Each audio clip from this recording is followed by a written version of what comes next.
श्री सीताराम। श्रीमद् भगवद गीता की इस यात्रा में आपका फिर से स्वागत है। यह जो यात्रा है यह अध्याय 6 श्लोक क्रमांक 4 तक पहुंच गई है। यहाँ अर्जुन जो है वह भगवान से प्रश्न कर रहे हैं।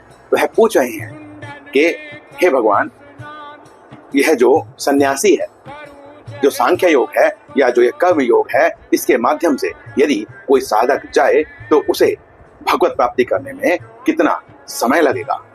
तो यह अंतर्मन के प्रश्न है। तो भगवान यहाँ उन प्रश्नों का उत्तर देते हुए बता रहे हैं। भगवान कहते हैं यदा ही, यदा का अर्थ होता है उसी पल।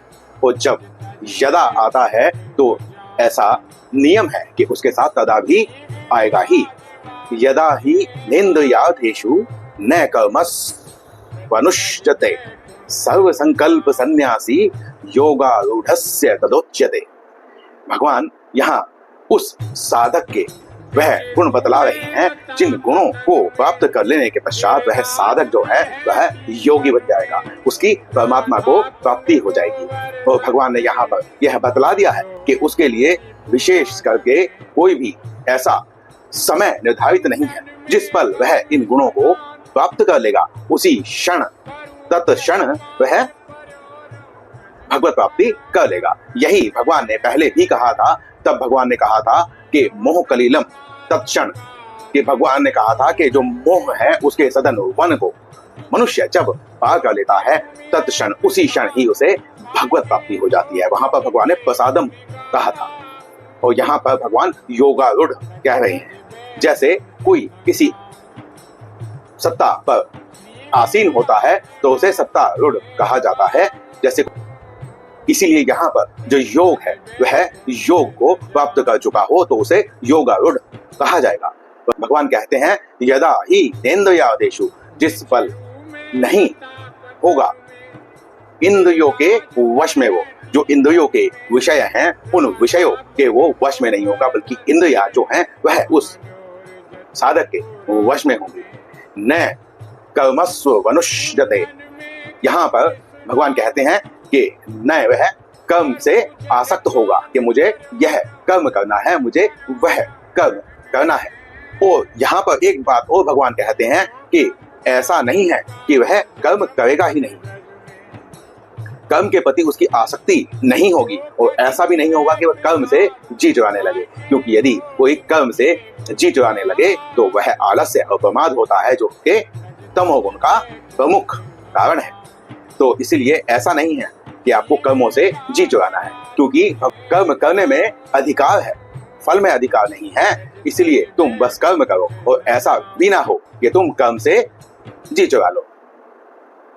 ना तो तुम्हें कर्म फल के हेतु ही बनना है और ऐसा भी नहीं है कि तुम्हें कर्म नहीं करना है। तो कर्म तो करना ही है, लेकिन कर्म कब अकर्म बन जाता है इसके लिए भगवान बतलाते हैं सर्व संकल्प सन्यासी।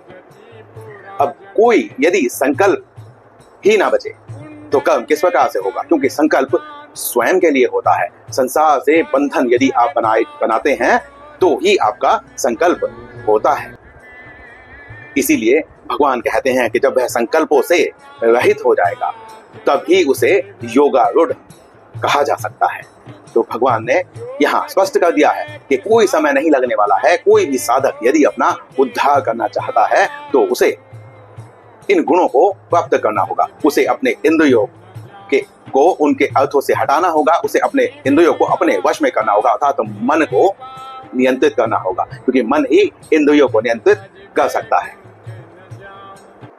कर्म करने होंगे, वह कर्म किस प्रकार के होंगे? लोक कल्याण के होंगे। लोक कल्याण के अतिरिक्त कोई भी कर्म नहीं किया जाता है, क्योंकि लोक कल्याण के अतिरिक्त कोई भी कर्म यदि करता है मनुष्य तो वह किसी संकल्प से होता है।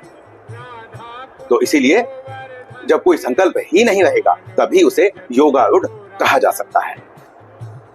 भगवान पहले बतला चुके हैं कि जो कर्म है उसके वेग को रोका नहीं जा सकता है। ऐसा हो ही नहीं सकता है कि मनुष्य किसी भी क्षण कर्म न करे। तो जो यह करने का वेग है इसे कैसे मिटाया जा सकता है? इसे करने से ही मिटाया जा सकता है। परंतु वह जो कर्म है वह लोक कल्याण के लिए होने चाहिए, परम पिता परमेश्वर भगवान को प्रसन्न करने के लिए होने चाहिए, ना कि स्वयं को प्रसन्न करने के लिए। सुख दुख प्राप्त करने के लिए नहीं होने चाहिए। तो इस वे को इसी प्रकार से मिटाया जा सकता है। इसीलिए लोक कल्याण के कर्म करने चाहिए, संकल्पों का त्याग करना चाहिए और इंद्रियों को मन के द्वारा नियंत्रित कर लेना चाहिए। तो इस श्लोक में इतना ही। मिलते हैं अगले श्लोक में, अगले वीडियो में। श्री सीताराम।